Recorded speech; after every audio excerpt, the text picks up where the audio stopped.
ఆ గదిలోని ఎర్రటి కాంతి మళ్ళీ వేగంగా మెరుస్తుంది. ఆ నిశ్శబ్దంలో ఎక్కడి నుంచో వచ్చినట్లుగా ఆ మాటలు మళ్ళీ అతని చెవుల్లో ప్రతిధ్వనించాయి. వెనక్కి తిరిగి చూడకు అని.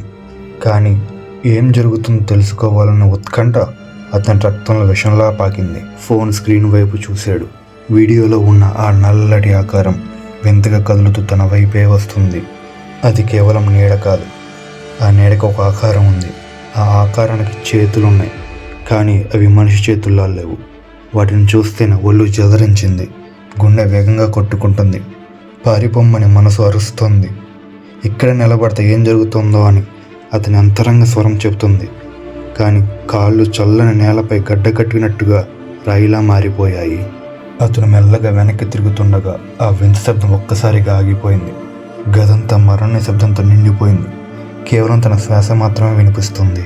ఆ అద్దంలో ఉన్న ప్రతిబింబం మాత్రం భయంకరంగా నవ్వుతూ ఇట్లా అంటుంది, నీకు ముందే చెప్పా కదా వెనక్కి తిరిగి చూడకు అని.